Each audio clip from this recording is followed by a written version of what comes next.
Welcome, everybody, to another episode of Think Preparedness. It seems like it has been forever since we have been able to sit down together and talk not just about the things that are going on in the world around us, but also how we are preparing and how our entire community can get ready for the things that are happening and the things that are yet to happen.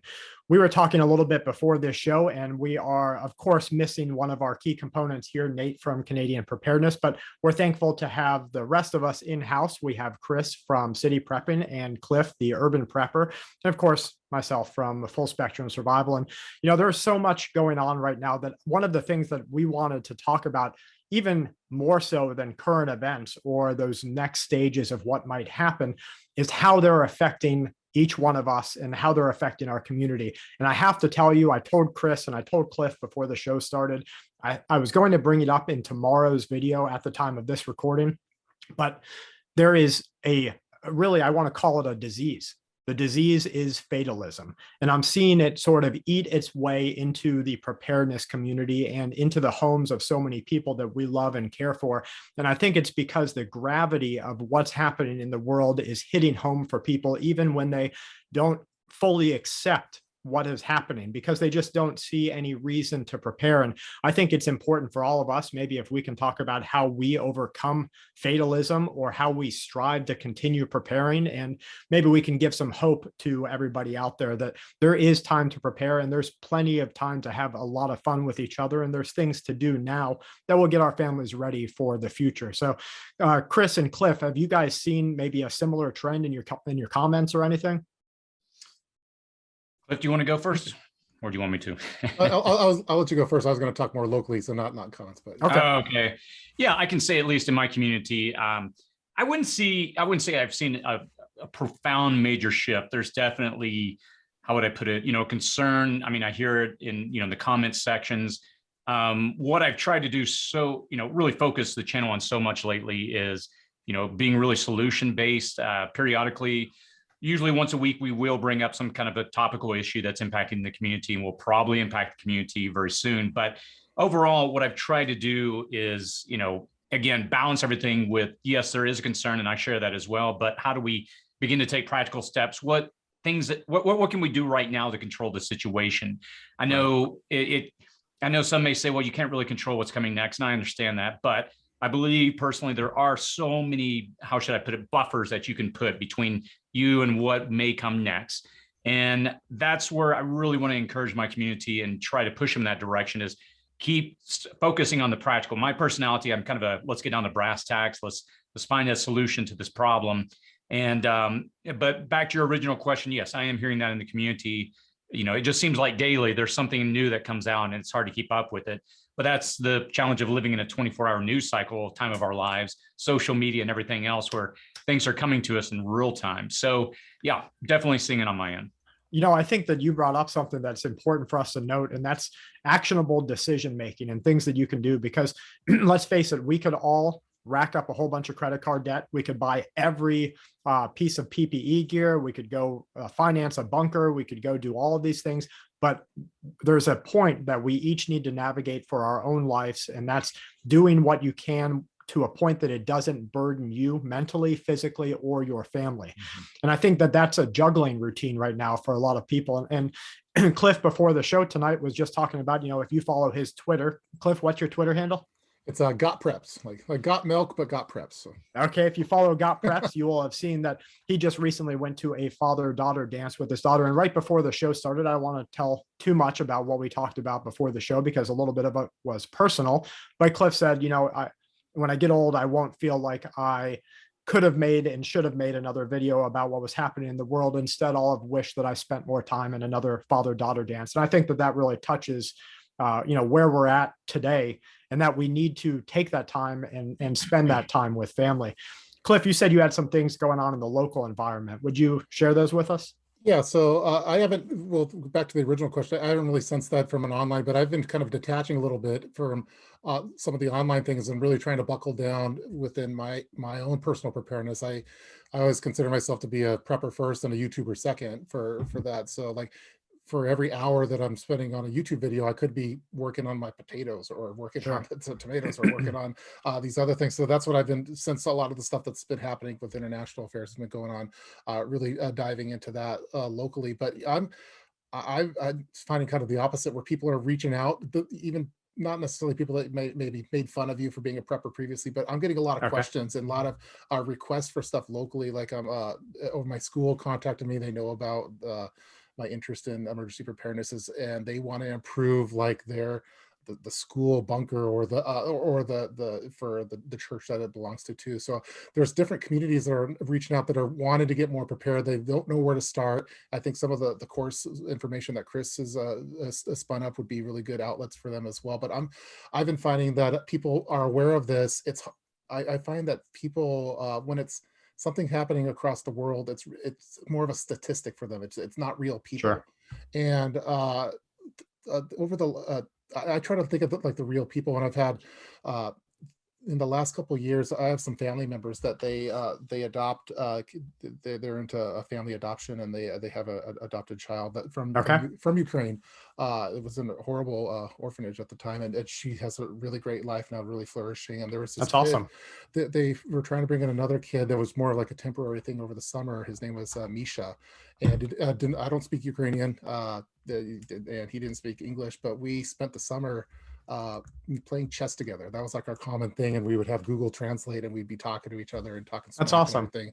And during all of the stuff that's going on, it's there's all these horrible things going that I see in the news, but it's hard to have that personal interaction with. But I'm thinking about Misha, and I don't even know if this kid is alive anymore. Like Right. that's been the thing that's really touched me, and this kid is my kid's age, and so that's why I feel extra drive to really be there and cherishing these moments with my kids, to not let the things that I'm seeing in the news and the stuff that gets me anxious and keeps me up at night affect like the quality and the sanity and the morale of my kids that kind of look for me for that kind of stability. So Yeah. yeah, the daddy daughter that night, we've been going on family vacations and on road trips and doing other type of events to really kind of keep things a little bit sane. But shout out to Misha over there. He's back there, and I hope that he's well, and looking forward to playing chess again, hopefully down the road. So That's right. There's so much misinformation and disinformation that you'll find people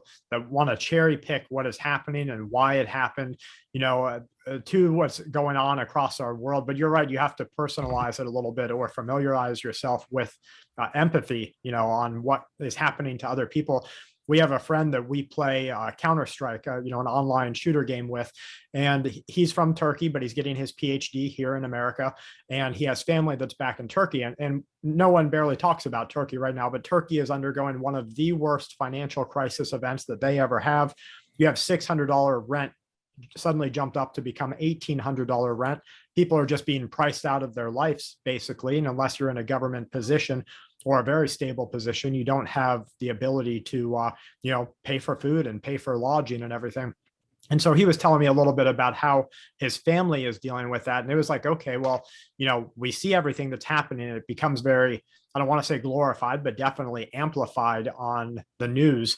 But there's so much that's going on behind the scenes in other areas that we don't even pay attention to. And I think that the more we sort of give empathy to those things, the more we can do to maybe reach out and help people that are less fortunate than each one of us. Is there anything, I know that you are involved a lot with your faith organization, Cliff, or Chris in particular, or maybe even just other outlets. What do you think that people can do? Because I think we do need action. So if we know things are bad and somebody is fortunate, where would you say that there are a couple of avenues that they could deliver some of that good fortune to somebody else? Would you say church outlets, or their nonprofits? What have you seen or heard? For me personally, what I try to do is impact the sphere of influence that I've been given. I'm involved with different nonprofits, primarily my son's Boy Scout troop. There's been opportunities to help financially different family members without them knowing. And Right. I just want to do what I can to make sure those individuals have good experiences. Like I was fortunate to have my son, and if finances, are a restriction, I do what I can to help. We have family members that have specific needs. We help where we can.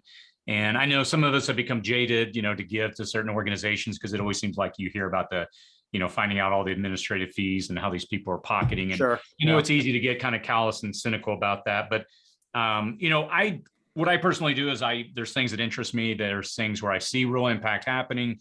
And I've chosen out of my own, my own personal finances to help where I can for, causes that I see actual impact happening. And, just people that I know and trust, and I know the money's going to them to do what they're doing. So for those that are capable of helping, I think now is the time with so much of the how should I say it? The widening gap in the finances in our country. People are getting pinched so hard right now. Yeah. And so what I'm doing right now is I'm going through, for example, and rotating some of the food in our pantry, and I'll be, obviously some of it's still good, and I'm going to take that in where I can and, help different local pantries, churches, et cetera. So I think the point I'm trying to make is if it's within your possibility and within your realm to help, do it. And it does feel good. I'll be honest. I don't do it because I'm, getting some kind of a endorphin rush, or it, fills some void that I have. But I think there is a lot that's to be said about helping. And especially if you're watching this and you have that extra, whatever, $50, and you just want to be able to help somebody, you'd be surprised how many people are right on the edge, and $50 can make a huge difference in their life. So, yeah. So, so it's for me, it's kind of like, it's kind of like the homeless thing. If I see a guy on the side of the street, I'm not going to just run around all the neighborhood and give to every person on the street that I see. But if I feel like, okay, I want to give to that person, it doesn't matter what they're going to use it for, in my opinion. I just give because I think that I can at the time, and I hope that it helps. And so I think that that's what we have to do. And I have a couple of contacts who are in the food distribution for churches and for organizations. And they said that they have never seen anything like this before, where there's so many new families and new people coming that have never had to ask for help, at any point in their life. And they just feel like they are, things are changing for them. And I think you're right. Just give what you can. What about you, Cliff? Yeah, I do something very similar with Chris. I think we have kind of a similar after the stuff that we do. We are also heavily involved with the Boy Scouts group. I think at the start of COVID, I think a lot of people stocked up on their pantries and stuff, and a lot of those items are coming to their shelf life or already past that. And so we're pretty active locally as well with religious food banks. Is where we'll usually do donations to, and then helping out with deliver stuff to various families and stuff. I don't think those are the kind of I don't like the idea of like filming that kind of stuff. I think you should do that stuff behind. I mean, yeah. Whenever I see that kind of stuff, it cheapens it to me. It feels a little fake, and I try to I have my fake meter on for politicians already. So, but yeah, we try to be heavily involved with that. We've been very fortunate. Like, I have been able to keep my job through all of this and have a decent amount of preparedness stuff. And I try to be pretty community driven. And I think it's something that my kids could hopefully build up that same kind of mentality with things going on. But with going back to the original, the fatalism, like I think believing in something, whatever it is having faith. Helps. Yeah. It could be whatever. It helps me, and I think it helps keep you going. Versus, I could see why people get really down and out, really depressed on things, and like they can't do anything. It's all happening. It's they're handcuffed, and then everything's just going to happen no matter what. There's a lot of people that I know that are like that, and not within the preparedness community, but just in general. And it's fortunately, we haven't I haven't had to experience that in our family, but I think like what Chris, what Brad, what you said, would just help. Those little things that help somebody. You never know which one of those is going to kickstart something and start them into getting into thinking of preparedness and thinking about those kind of things. So you're planting little seeds, and some of them might grow. And I think that's all you can really do. And what I try to do. Lately on my videos, I've been trying. I kind of like started this adage of do your chores, do your prep work, and then have fun. And so I think that those three things really, for me and my family, help us organize each thing that we need to do. Your chores that's your work, that's paying bills, taking the dog out, whatever you have to do, and then do what prep work you can, whether that's buying some extra food for the pantry or doubling up or going fishing or doing whatever, and then having fun. And I try not to blend those two, because yes, fishing can be fun, but if I'm just needing to stock my freezer, I'm not going to consider that fun. I have to have that food. So I have been personally trying to spend, like you guys have, more time with your children and doing those things. Kelly and I have also been playing games and trying to have some, good relaxation time. What have you guys been doing? Can you tell me, Cliff and Chris? I know, Chris, you just recently took a trip with your son that you kind of gave me some information about that you had a really good time with. Yeah. Fortunately, our scout troop has been a really great outlet for one of my sons, and, just getting out and doing things with everything having been locked down for the last couple of years.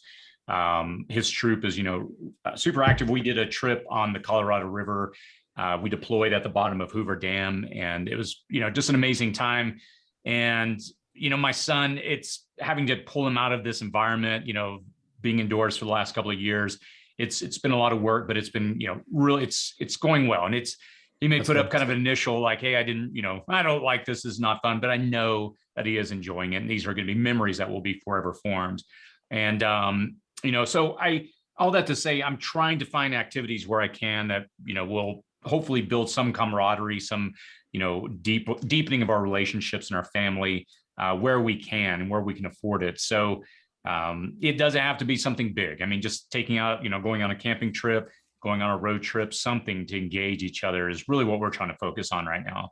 That's good. Yeah. How about you, Cliff? Yeah, we had a lot of the same things. Boy Scouts camping trips. I think it's a great bonding with my son, but it also allows us to learn some practical skills that could be used possibly in a emergency situation with first aid, with meal preparation and stuff. But yeah, we've been doing a fair amount of road trips to try to get away from things, escape from the new stuff that we might see in the news. Yeah, and, right. just to, not that we're trying to run from it or pretend that it doesn't exist, but my kids don't care. I mean, they care. They don't know a lot about the kind of the adult stuff that we're living. Yeah, so, right. So they have a different way of thinking. It's fun having those conversations. But with my daughter, we wake up the first of the home, and we sometimes super early in the morning we go out for breakfast together and have daddy-daughter breakfast night, or we do daddy-daughter date night sometimes too. I have some camping trips scheduled for the couple weekends this next month, which is going to be a blast. My son and I do bike trips, so we've built up our bicycle EDCs and learned some very safety things, and we work on our first aid kits for our bikes and do those kind of things, and then we try to have them involved in community events too, so especially helping out people. So yeah, I think it's awesome. For me, it's like I want to keep them super busy, and I want them to I kind of want them to be distracted from a lot of the things. Well, I'm keeping mindful of it, but I try to keep them as busy as possible with a lot of bonding type things and piano lessons and jujitsu lessons and chess lessons and all sorts of stuff. So, I think I've talked a couple of times on my channel about how I try to provide a barrier, like a fire break for my children away from the constant drudgery of the bad things that happen in the world. And so I sometimes catch a lot of flack from the community, and they're like, no, you should tell your children everything. There's a difference. If we don't each understand our own individual mental health and then the mental health of other people, age demographics, what they can handle, what they might feel overloaded with, there's a difference between knowing car accidents can happen and then every time somebody leaves the house saying, watch out, you might get killed in a car accident. That's going to create a different sort of mental health or at least, mindset as you go outside. So I think that creating that, fire break's important. Yeah, I think too, you have to, like you just said, you have to look at what they can handle at what age. I mean, there's certain things I won't talk to my children until they're mature enough to handle them. And so growing up, I knew there was a lot of problems in the world, but it wasn't anything my parents exposed me to. I mean, we knew Russia was kind of always hanging the, nukes over us. I grew up in the 80s and that threat. Right. I don't know. I just went out and lived my life as a kid, and it was a great time. I look back, a lot of good memories, but I think if I were to have grown up at that developmental time, constantly being bombarded with negativity, I know for a fact it would have, impacted me very negatively long term. So I just don't want to put that burden on my children at this age. Sure. It's one of the things that we learned as our approach as parents is, look, they're going to get out in the world one day. They're going to see how bad it is, but why not make this time that we've been given to be their parents, to at least create an environment that they can look back and remember good memories, despite what they're going to eventually, have to deal with one day. So Right. I think you just have to find the the balance, and obviously make that decision based on their age. Sure. Yeah. Right. Now we talked a little bit about funding and how a person's ability to finance their own preparedness, that's really shifting because everything in America is getting more expensive. Everything across the world is really getting more expensive. And in a recent video, I talked about how the difference in the economic classes are changing, and you're going to have people who were in the middle class who win the lottery and they'll stay in the middle class, or they'll get a little bit higher. But for a lot of people, they're going to be dropped down. And that's really nothing more than just purchasing ability and the hours that you can put into a job, and then what you can do with that money that you make from those hours. What are some things that you guys think we can do to not let financing get in the way of preparedness? In today's video, I had a person that said, Brad, there's no way that you can get 60,000 calories out of $20 worth of rice. And so I sent them the link. I said, well, here's, $20 worth of rice, and it's actually 500 servings at 160 calories, which is around 80,000 calories. So for $20, if you can save up and do that, or mow a lawn, or whatever you can do, you can get some calories stored up. What do you guys think that people should go to that have a financial consideration? How should they get started? Get started as far as what, funding prepping their preps? Yeah, they're on preps, and that not just food, but really everything. Yeah, I mean, I'll start with this because I came from a background when I first got married. My wife and I, we barely had any money. We're living in a very expensive city, just barely making it every month. Had to count every penny. And I just began to build, a side business. It began to supplement our income. Over time, it became my primary. And then the other one that was, barely funding us, eventually we walked away from that. And I have always, this is just me personally, I've always taken the attitude of try to find opportunity to invest in yourself, improve your skills, your value. And I know that can almost come off as just, hey, you pull yourself up by your bootstraps. Sure, I know not everybody's going to be able to do that. I realize that. But for those that can, they need to. And the fortunate thing, that time we're living in, is I think the job market is shifting to the employee right now, because a lot of people are beginning to realize, I personally didn't even realize this, minimum wage hasn't gone up in 10 years. Is that correct? It's crazy. I know. I saw that today. I mean, I had worked minimum wage since the early 90s, but I looked today and I did not know that. And that just blows my mind. The cost of living clearly has far exceeded that. Right. And so all that to say, I think now is the time, if the internet, it's got as much information as you want to learn a skill. And again, I hope I don't come off as just this guy that's made it, just telling people, hey, suck it up, because I realize it's a much different world than it was even 10 years ago. But that path of investing in yourself, educating yourself, for me, I can only say that's what liberated me personally. And that may not work for everybody, but that's kind of my perspective. Well, I think everybody can find something for a little bit extra in a way that they can improve themselves and help other people. I mean, whether it's cat sitting for a friend, or house sitting, or just the little things that you do, maybe if you have a group, to talk with them and barter a preparedness exchange for your time. I mean, I know that you guys are probably in the same position that I am, that if somebody that I knew from my group said, hey, I need this and I have time to provide you, what can we work out? I would do everything in my ability to value that time and be able to, in exchange, give them or help them with what they needed. So I think that everybody, no matter their position, can probably find a way to use their time or utilize it so that they could get some sort of return. Yeah, I mean, I think that there's people that come from different incomes. Some people that are doing well and making good. They have diversified, side hustles and stuff. Portfolios, right? I try to have a few different diversified ways of making money from different avenues just in case one of them goes down. But we all have the same amount of time, and it's like how you choose to use that time. We each have 24 hours, and it's how you do that. So I do think that a fundamental thing for preparedness is the whole idea of bartering and exchanging free exchange of skilled labor versus supplies and stuff. I think that's Sure. encouraged in the preparedness community. And if you have opportunities to do trades with people that have something that you want, whether it be a skill or a service or an item, that you should do that. I also think that any kind of money spent on food and water type, like the basics of prepping, is like, I don't think you can over prep on a lot of these non-perishable foods. So yeah, you might be if you had 1,000 pounds of rice in your basement right now, which would be tons of 5 gallons. Yeah, you might be a little over prepped now, but maybe 10 years, that stuff lasts for like 30 years if you do it right for in a Mylar bag.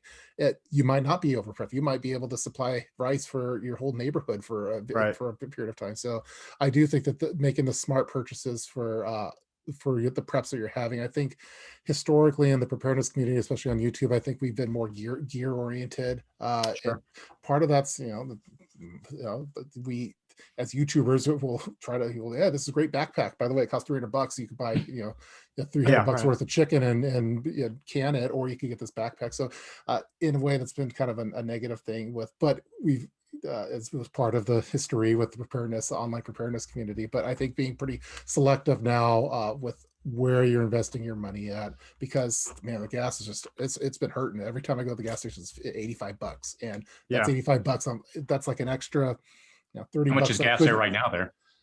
It's 5 something Okay. in Seattle. So it's been hurting, and that's money that I keep thinking, oh man, I wish I could put that towards more preps or more rice or more this or that, more propane, tomatoes, potatoes, all the stuff that I'm trying to do. So I think getting out of the mentality of gear focused and more of kind of really buckling down on what's really important and what has like the longest shelf life and will retain its value. You guys remember about 2 years ago when Russia was telling all their citizens to buy a year's worth of food? Oh, huh. Do you remember? Yeah, I remember that. And yeah, for sure. I guess we know why now. And then a couple of months ago when China was telling all their citizens to buy a year's worth of food. I think they're hoarding up all the grains right now. Yeah. Yes. So I think that I've been trying to get an idea, and I don't want to get too conspiratorial, but I've been trying to get an idea of my own on why we have followed this pattern again of biological threat, economic crisis, and then military conflict. And I'm questioning right now, what we're seeing as far as, do we have an oil crisis, or do we have a natural gas crisis that really nobody beyond the governmental level knows? And that's why there's this fight for energy. It really seems like whether it's caloric energy through calories in food or fuel, there is a fight going on right now to either hoard or control that supply. And that really, that sort of, sends some shivers down my spine, because I control neither my own rice paddies nor my own natural gas, drilling facilities. So I don't know where I got off on that, but it made me think of that when you were talking, Cliff, about how Russia told everyone to buy a year's worth of food. China just told them, and then kind of look at where we're at right now. I think that we're telling people to buy a year's worth of food right now, and I hope a lot of people listen. Yeah, I mean, not to go off topic of what we're going to cover in this video, but I mean, we all understand, the issues that are coming with, fertilizer, that's becoming more and more expensive. A lot of countries are hoarding and holding different components that are critical for fertilizer. Obviously, we're seeing, Russia today announced that they're going to cut off from Poland and Bulgaria. They're cutting off. So we can see, I mean, you look at peak oil and some of these other things. If we look and we're just being honest, I mean, we clearly see what this is all heading in the next years. And I don't think that's conspiratorial. Me and my channel, I try to stay away from that as much as possible, but I mean, we all see what's coming. And again, that's why I am personally trying to, without, turning the screws down and scare people, I'm really trying to encourage people in my community, prepare, because there's a lot of flashing signs on the horizon. And I think there's a lot of room for preparedness without, I think in the minds of a lot of people, we're going to go from today where, look, I've got these beautiful lights on. I paid for pictures that I took photographs of. This is really, as far as the world goes, this is some pretty posh environment that we all live in, no matter where we're at in America. I think the idea is that we're going to go to bombed out buildings in Syria overnight. And it's just not going to be like that. And so the more that you can, well, I hope it's not going to be like that. The more that we can do to prepare, I think that we have a lot of time where we're just going to have to get used to that next level of living. And, there's go ahead, Cliff. I was gonna, I mean, you were mentioning, Brad, about it. Is there a food crisis? Is there a gas crisis? All this. I mean, it feels like there's a power crisis out that, and there's a fight for power from a government standpoint, financial, and people behind the scenes that we probably don't even know about.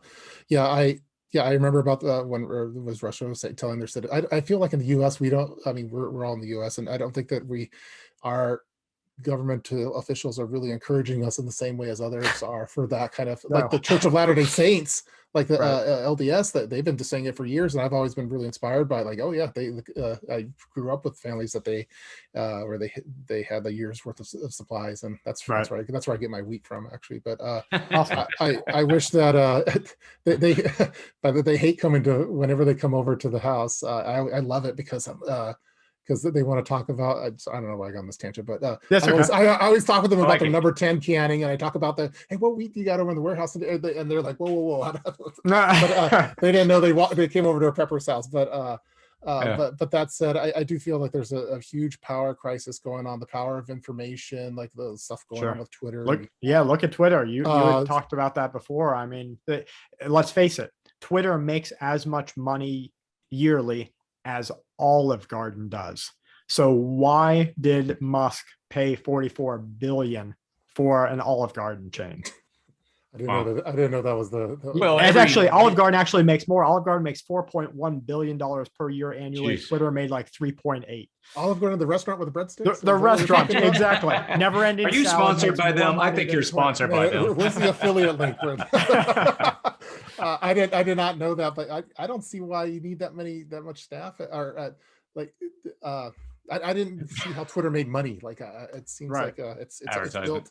It's all the advertisements and stuff, but we're providing the content there. But actually, I've been kind of entertained just watching it. I don't really care either. Sure, yeah, me too. But I'm like, okay, that information is worth something. Yeah, the information, totally. If you look at historically, every tycoon usually that comes up has a way. They usually buy some type of major news outlet.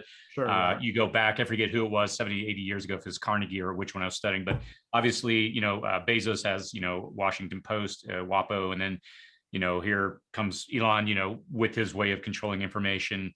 But it's interesting. You were talking about a second ago, Cliff. There's a video that I just put on my community tab, and I'll definitely recommend people check it out. And I would encourage you as well. It's a video that came out a month ago from Ray Dalio, and basically it's 43 minutes, and it's the most intense 43 minutes I've ever spent watching something. It is just every word is pregnant with richness and meaning, and it just a lot of information. But it's a video on his YouTube channel talking about the New World Order and how that's being contested right now on the financial markets, and how what the video does. It's crazy the amount of research they put into it, but it just goes and it looks at the historical. And it primarily spends time on the last 500 years, with the Dutch, the English, now the United States, and next China. And it goes through and it looks at all the patterns that just keep repeating. It's identical patterns. And we're on this pattern going down where China's going up, and we're crossing right now. So anyway, I only bring that up because I would encourage anybody watching this to check it out, and post a link in the description to it. But we're clearly put a link in here too. Yeah, I'll post it down in the description section on this video, but it's fascinating. All I have to say, it's fascinating the time that we live in. It's very transitional. Once American, dollar is no longer the reserve currency, that's going to change a lot of things that we talk about things being difficult now. And again, maybe we should get back to the original talking points, because there's a lot of challenges coming, but it's a video that I highly recommend. Well, I think one of those challenges is, how do we help family members or friends, or even just people we talk to that refuse to acknowledge what is happening? There's fatalism aside, there's a lot of people who just don't want to even look at what is happening. They don't want to talk about it. Don't want to hear about it. And I feel like that might be part self-preservation, like they can't handle it, and so they don't want to acknowledge it. And I think the other part is that it's uncomfortable. Think about seatbelts. When they first came out with seatbelts, they had to show people all of the car wrecks all over the place, and they still do it for drunk driving because they're trying to shock you into, hey, you don't want to be like this. And so put that seatbelt on, because everybody, I remember I had family, I still have friends who whine and complain about it. They feel uncomfortable by putting that strap over their shoulder and clicking it. It's a huge deal. And so I think that's the same reflection in preparedness, where going out and learning how to make a fire, you're used to this comfortable climate controlled environment, and going out camping with the mosquitoes getting you and the ticks on you, and it's uncomfortable. So how do we deal with or help people who are refusing to get started? I'm trying to think in my local circle, because the people that I hang out with outside, at home, and they're all aware of all these kind of things, and so it's not something that the people that are refusing to do that are people that I don't associate it with as much, actually. But, okay, I like that. I mean, I wouldn't say that we're encouraging people to not associate with people who they're like more peripheral people. They're not within my circle of trust, I guess. So if you want to get with Cliff, you got to be a prepper. Well, yeah, you got to be prepper adjacent at least. We have to have that that or at least have kind of be accepting of that, some certain mindsets on that. But yeah, I think you might not everyone in your circle is going to be a prepper, but I think there's some prepper adjacent as a concept, is there's some kind of tie where they could tie into what you're seeing. I think that folks that are in the military could, even if they're not preppers, they're kind of prepper adjacent, or people that are into technology with communications, ham radio people. They might not be preppers, but they're prepper adjacent. And there's other common ties. So I try to find those folks that are there's some similarities where your paths will cross, and have those be within my circle. And usually those people I find it's not like they're refusing like the original question on that. So I'm trying to think of the people that are like that, what Brad was describing, and they're kind of my peripherals, I guess. So okay. Yeah, I'm trying to just influence friends as much as possible. I've got local friends that we hang out with, our closest friends. I've provided them with a lot of surplus gear that after I review it, and it's like I never sell the gear that I have. I try to find ways to give it away to people, and just help other people get going on their path. And one of my best friends from college from years ago, he's in Dallas, and when Snowmageddon hit, that was just a huge. He's watched all of our channels for years, and loves being part of the prepper community. But when Snowmageddon hit, he had no idea. Once it was like, here it is, here's a test. He was like, I was woefully unprepared. Things were scattered, couldn't find stuff, just barely made it. Just really was tough. And so he has gone on this like huge rampage where I'm like, man, you're maybe more of a prepper than I am.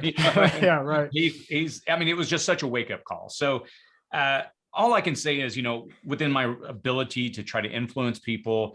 And again, I try to stay away from all the conspiratorial, I had a family member years ago that sent a huge email, probably about 12 years ago. And he had been watching a particular, popular radio talk show. And he was like, everything's going to fall apart in America next year. And I remember when he sent it to us all, at that time, I really wasn't what I would call a really dedicated prepper like I am now. But even then I think we were all like, oh, okay, he's got a few loose screws, maybe, we're all like, okay, but now it's interesting looking back. It's, I think he just came in really, really hard and really strong. And I think he scared some people off. But the point I'm trying to make is just presenting it, at least I try to, was, hey, for example, I live in Southern Cal. We're very, earthquake prone, other challenges, drought. So I just try to start with the practical and, try to encourage people there. And if they have a weak supply, they're going to be light years ahead of everybody else. Sure. Yeah. Right. That's right. You said something about the family member there. I remember a study, it feels like a long time ago. I think it was only like 3 or 4 years ago though. It was a study done on preparedness, and how when EMS and fire departments would try to do pushes to get people to learn CPR and learn fire safety, that those pushes were met with a very negative pushback from the general community. But instead, when they shifted that information and they showed the actual EMS or the actual fire department doing things that were showing the exact same things, teaching the exact same lessons, but it was more of a walking the walk kind of teaching, that people were very receptive. And I think that you're right there, that you can't whether it's true or far-fetched or hasn't happened yet, you can't really push it too hard on the people who don't want to get involved yet. All you can do is kind of say, okay, well, here's what I'm doing. I enjoy doing it. I feel better knowing that I've done what I can, and now I can, go back and have some fun. Yeah, it's kind of like people that come in too hot and heavy with anything really. It could be Yeah, right. religion, or it could be finance stuff. If you come hot and heavy, usually people put their defense mechanisms up. But I had a coworker years back that he came in hot and heavy with the prepper stuff and with the silver stacking and all sorts of things, and it shined me away. But I think with everyone, once they get into it, takes some kind of wake up call. I think that really Sure. kickstarts things. There's like a big bang for your preparedness journey. And for me, it was like 2008, 2009, like financial stuff going on in the US at the time. But then I remembered 5 years before, this guy that came in too hot and heavy, some of these things that I remembered them, and I've taken those. At the time I wasn't ready for it, but a lot of stuff was true, and some of the stuff was kind of wacky, kind of crazy Yeah, stuff too. a little But far, right? a little far, but it helped me with my journey, and I still leverage a lot of those things. But I think, like what Chris is saying, is like, if you do it on the practical things that are common sense, it'll be more welcoming to people. And once they hit their big bang, once they have their big bang or their wake up call, or the thing that sparks their journey, then these practical things will come in more easily for as part of their prepping repertoire, and part of their new journey of preparedness. So I think that's Yeah, because really I know of a lot of our close circle who they always ask, Kelly, could you show me how to make your bread? But no one asks, could you show me how to store 5 pounds, 25 pounds worth of wheat flour? But I think that, if you get somebody thinking about making their own bread, they're just going to go on to say, okay, how can I make sure I have enough flour? Then why not just store 25 pounds in a 5-gallon bucket, and you can make all the flour you want this month, or all the bread that you want this month. So I think that maybe if we just keep pursuing that same walking the walk kind of mentality, we'll be able to help a lot more people than, Kelly made some joke, and I think we even made a title of one of the videos on this channel. It's like, you're going to die if you don't do this, or just something, outlandish. And I think that that's a pretty common in preparedness, idea. But I think that the better way is, yes, get people involved, maybe talk real events, and then, also show them that you don't have to go full tilt just to be ready. Like Chris said, if you have 1 week's worth of food, you're going to be ages ahead of everybody else. Yeah, I've got some friends that they are definitely, anything but preppers. They come over to our house, a couple times a year. They're friends from years and years ago from college and everything. And they live in a, really nice area of LA. And, they both are in, these communities where they're rubbing shoulders with, these multimillionaires. And, Sure. when they come over, it's almost like, hey kids, check out the prepper, it's because they know what I do. They know my YouTube channel. Like a circus show. I was going to say that, Cliff, when you were drinking water. I just had it. That's perfect timing. Sorry. I used to wait tables, so I learned how to time it when people had something in their mouth. But well played. Yeah. So it's funny though. It was for years, but I think in the last few years, they've seen. I mean, what was it like 2 years ago? When everything started hitting with COVID, and I remember people, in the parking lots running in, and people clamoring. I mean, it's a madhouse, and we never thought we'd see that in our lifetime. So, all that to say, I think people are beginning to. Well, at least they've seen it, so they know it can happen. It's not just we're in America, that would never happen. It's like, yeah, these things can happen. So I try to find where I can that simple entry point without it being weird, about like, hey, do you remember 2 years ago what that was like? Now, what if something were to happen? We've always been warned about an earthquake, et cetera. So I just try to put it in terms that they can understand, that are realistic. And then hopefully if they can at least start there, work them up.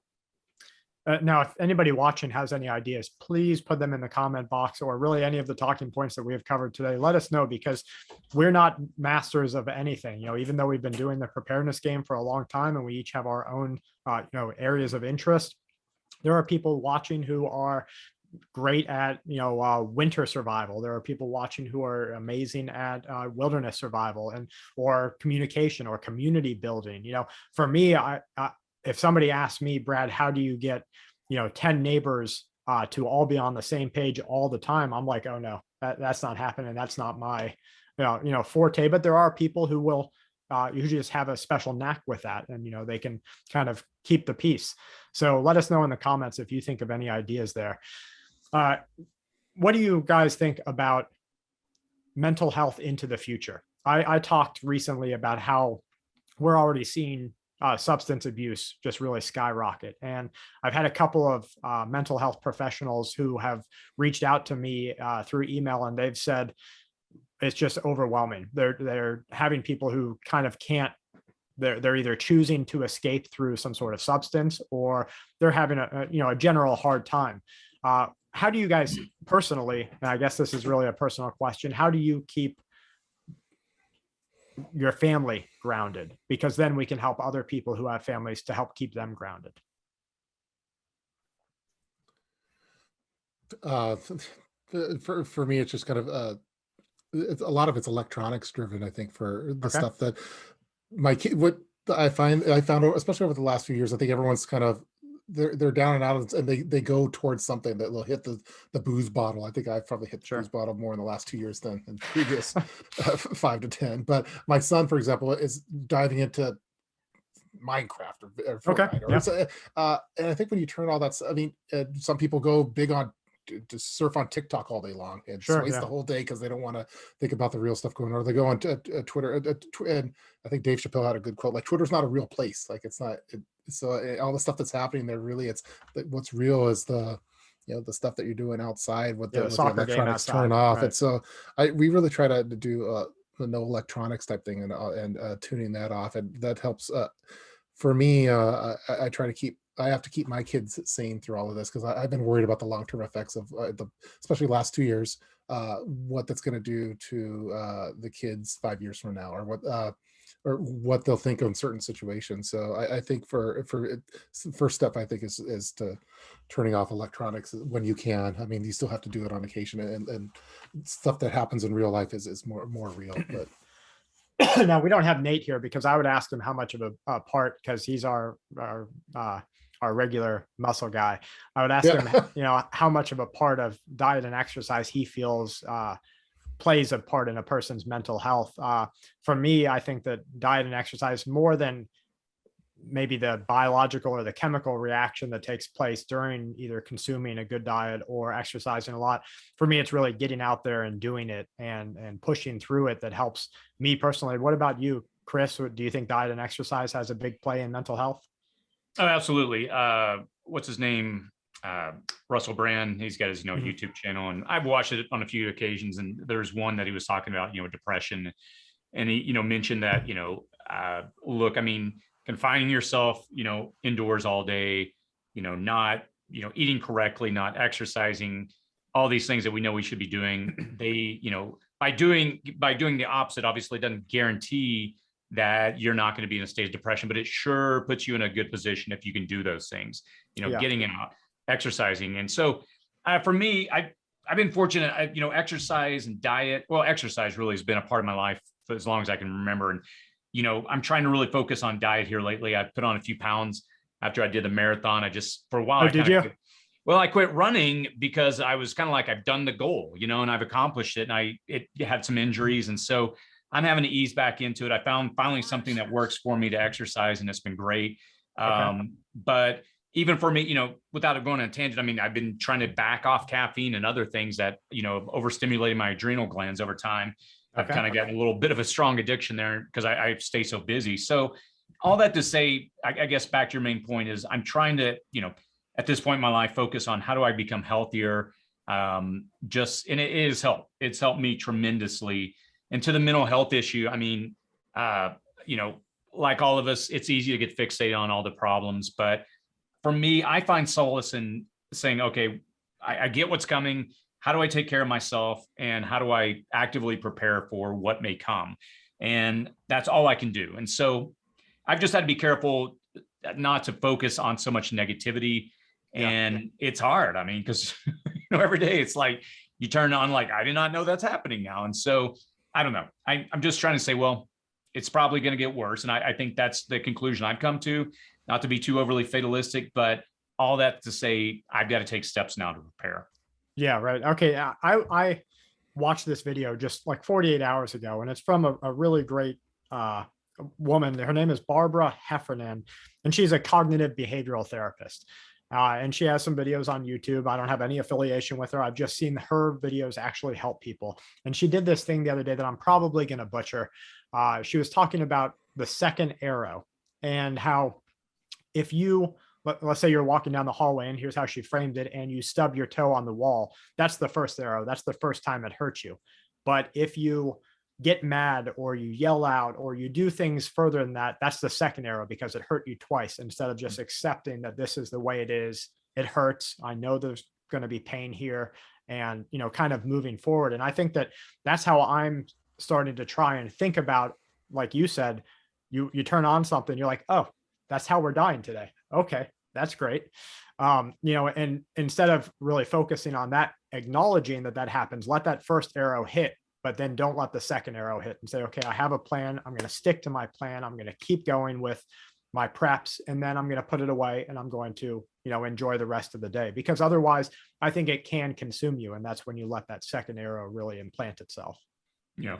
Well, and what was the name of the person again? I love that analogy for the second arrow. Sure. Barbara Heffernan. I'll send you the link, Cool. after here. Yeah, I'd like to check it out. Yeah, I think it's tough. I think from like, if you're a content creator putting out these, like the stuff that Chris is talking about, the exercise and the diet, like that's all like stuff that we should be encouraging more people in, but it's also like kind of view killer for your channel too. Like it's not like people, it's not sensational. People don't get excited. Yeah. And it's like, so I wish that we did more of that kind of stuff, but we need to each have Nate in the background of each one of our videos, like going through an exercise routine. So while we're telling the information, they're like, oh yeah, look at what Nate's doing.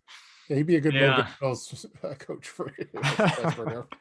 Yeah, I'm recording videos right now of just exercising, and I'll splice it all together at the end. But I would rather, instead of telling people to exercise, my goal is over the next few months, drop the weight, take people on the journey, and then release a video to show that, this is actually, it is doable, and this is how I did it. What's your goal, like time wise? I'd like to probably the problem was I started reading David Goggins' book, and who that is, the Can't Hurt Me. He was a Navy SEAL. He's African-American. He was like, he's been all these different special forces, the only soldier to ever do that. Just his story is amazing. And after you read his book, you would just want to go like run out the door and run up top of a mountain. You're like, I'm, my body, I can do it, and so at first I had some certain goals, but now I've had to readjust. I'm like, okay, but I'd like to drop about like 20, 30 pounds over the next 4 to 6 months. And, it's going to be tough. There's a lot of habits I got to break that I've picked up over the last 15 years, especially in the last couple of years. So anyway, all that to say, I'm on the path and it's working. Okay. How about you, Cliff? Any big goals?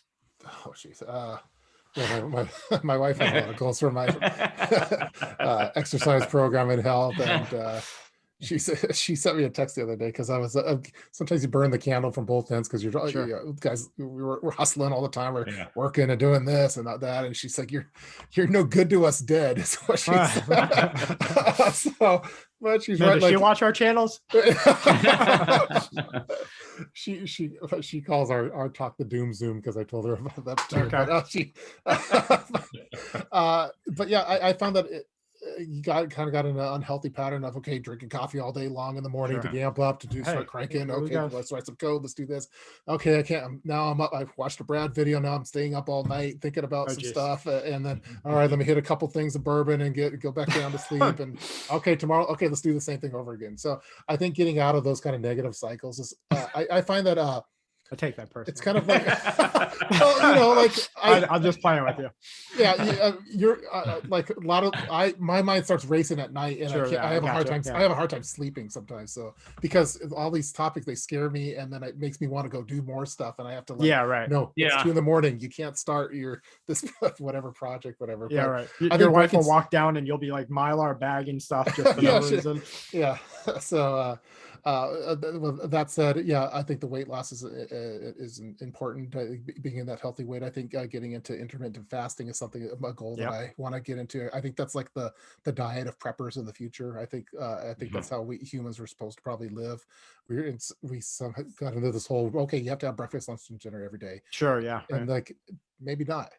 Maybe with your preps, maybe you can only have meat that one day of the week, and that's been a goal that I've been wanting to get to. But I find that I'm like a kind of like people that have their New Year's resolution where they start working out for really hard for 2 to 3 weeks and then they quit their gym membership. And I need to have that spark that's more of it's a lifestyle change and not like some goal. And so I find that I struggle with that often, where I am doing it more like the New Year's resolution and not like this, hey, this is a lifestyle change. And it's for me, I could get in that mode, and I could operate in that. And once you get in that flow, it's easier to do. But keep it up. Yeah. So, but I think again, breaking the negative cycles of the uppers and downers for me, and then trying to keep sane through all of it. And hopefully I don't.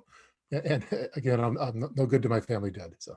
Yeah, right. Now, if anybody watching, if you have any experience with intermittent fasting or OMAD, 1 meal a day, or if you have experience with, like Cliff said, reducing meat consumption, not necessarily for any dietary or moral reasons, just that's your your diet. Let us know. Let everybody know, because you really can't tell what information you have will help somebody else. It could be something simple like a technique that you have used for cooking or food prep or first aid. We just don't know what can happen that we can deliver to somebody, which really takes no more than our time, but will kind of save their time or their life. I have one last kind of thing. I know we have to wrap it up here because we have some engagements after, but speaking on you talked about how if you make an exercise video and you just put it out there, like Cliff's or Chris's six-pack, new six-pack abs, that you're probably not going to reach out and touch the same amount of people if you said this exercise routine will save your life when the zombies attack, or whatever it could be. That as humans, we are driven to want that extreme information. And so I often struggle with that information delivery, in that, are you helping more people by giving them, are you helping more new people by delivering that information in its rawest, extremist form? Or, are you helping more people with the my six-pack abs, type video? What are you guys' take on that? I mean, I'm just going to go from the perspective, here it is, it's my health. I mean, I'll be 47 in November. And, when I sat down and looked at the numbers for my height and my weight, I'm about 25, 30 pounds over. I mean, I know there's a lot of variables. I was looking at more of a marathon, so that's a leaner body, but still I know my body. I'm about 20 pounds over. And so for me, it comes down to just, I want good longevity. I want good health. I don't want the second half of my life to be miserable. And I just want to be active and be able to do what I need to do, if there's an emergency, and just my daily routine. And Cliff, there's a book I would recommend you probably check out, or an Audible. It's called Atomic Habits, and I'm going through it right now. And it addresses this issue of, we sometimes think about the big resolution, the big goal. And then when we hit it, or we don't, we get overwhelmed. And the point that I'm in, the part of the book I'm in right now, is talking about that 1% change, just making those small, like, how can I be 1% better today? And it's achievable, right? Because over time, you're going to get really good at something. It's just taking little steps. And I found when I did the marathon, I built up to this, and after it was done, I quit. And I jogged 20 years every day prior to that, but all of a sudden I quit for the first time in my life. So the point being, not to say that if you do a marathon, you're going to quit, but the point is, if you can make those small tweaks every day, because sometimes we're just used to those huge, big changes. And if you just make those little ones as you go, it does add up. But anyway, back to your point, Brad, I mean, I don't know. I'm not going to really try to come from the sensational aspect of more of, what I'm trying to shift the channel to is more of just, let me show you my life, what I'm doing and how I'm doing it, versus just constantly, giving high level discussions. Yeah. I'm really trying to shift the channel more toward the practical.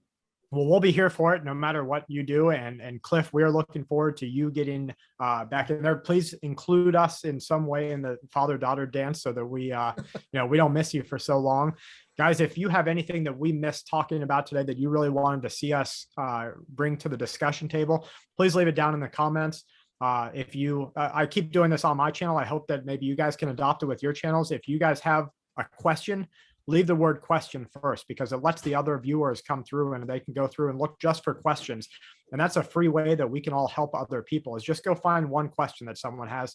If you have a way to answer it, you can help them, and you've done something productive that day. So thank you guys so much for being here. Did you guys have anything else that you wanted to wrap up with? I was going to say, Brad, thank you for sending me these cards from your Patreon. boy. They're awesome. yeah. And again, that was the first month. That's right. You get my mind going on these things. So like the air ducts are vulnerable to part of all handling systems. And then I was like, oh crap, I got to look at my air ducts again. Think about your air ducts. I know. Yeah. So again, you get my mind racing, and hopefully it's not at 2 a.m. So